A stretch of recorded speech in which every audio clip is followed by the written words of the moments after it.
Josh, obviously you had a really good game on Saturday, but it sounded like Coach Stoops wanted some more from the receivers as a whole. What's just been the message in your guys' room this week as you kind of bounce back from that one? Really just being more consistent. We had a lot of mistakes out there. We left a lot of plays out there. So, just our consistency. That's probably it. Josh Moore. Hey, Josh, not having Bryce out there, Coach Stoops seemed to think that was a pretty big deal for you guys too. You just what was your kind of assessment of how not having him out there went, and what do you think? If he's not available this week, who do you see stepping up? Bryce is he's a weapon to our offense. So, he's a deep threat. He's really big. He's really physical. But we got DeMarcus Harris stepping up right now. He's doing a pretty good job right now. Last week was his first game, like really getting in and getting a lot of play time. So right now, I feel like he's got his jitters out, and he'll be ready to go on Saturday if Bryce doesn't play. Nick Roush. How would you evaluate the way you performed against Auburn? I made a lot of mistakes. It's a couple plays that I could have made or I could have did differently that would have changed the game. But overall, as a first game, I don't feel like I did so bad, but I have a lot of things to work on for this next game. Just when you see the replay of your foot just barely hitting the out of bounds mark, like how do you even react to that? I mean, it's football. I was focused on catching the ball first, and I thought I had my right foot down, but it came up once the ball hit my hands, and that's it. I mean, it's tough, but I mean, you got to deal with it at the end of the day. Thanks. John Clay. Josh, what's the attitude of the team right now coming out of the Auburn game? And were you all angry, frustrated, or did you feel like you did some good things and you can build on that? Well, we definitely were frustrated because I don't think that they beat us. I think we beat ourselves.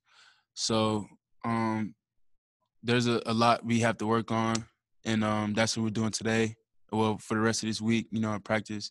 And I honestly believe that we can only beat ourselves. I don't think, we have a great team right now, so we'll see.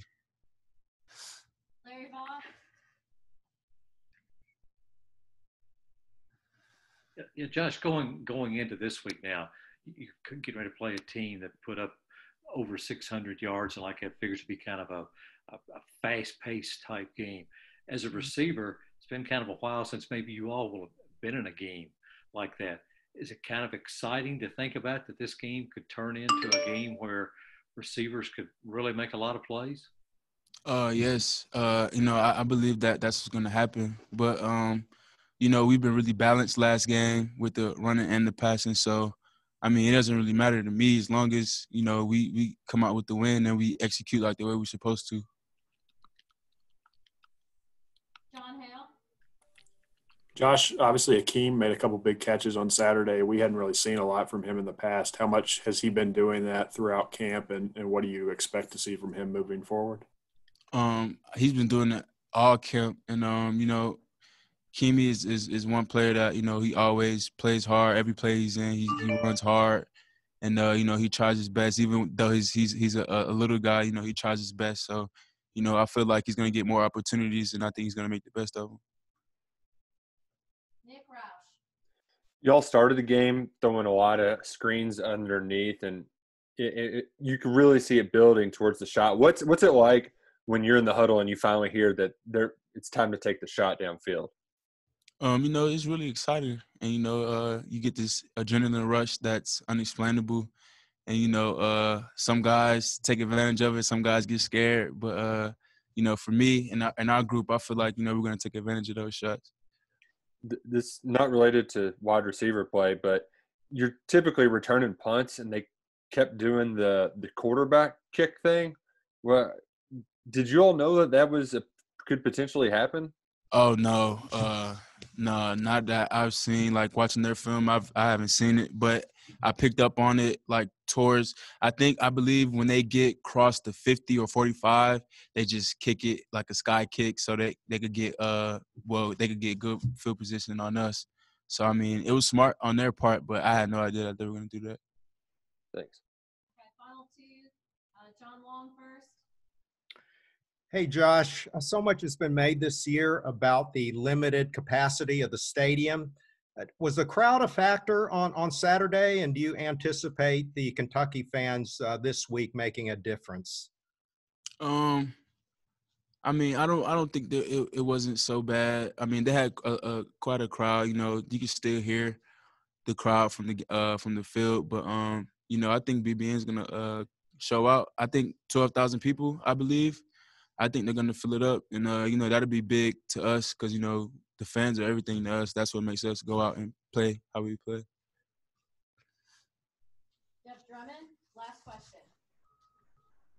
Hey, Josh, I was wondering, there was a pretty big difference between the offense first half, second half. The play right before halftime, do you think, was there anything to that kind of getting you guys down or dejected? Is that something you got to guard against in the future if you have, you know, some bad luck like that occur? I mean, it was just assignment. You know, honestly, I ran the wrong route. You know, I was supposed to be at the back of the pylon, so it was a mistake on my part. But you know, we've learned from those mistakes now, and you know, I don't think we're gonna make those mistakes again. We just got to move forward onto the next game.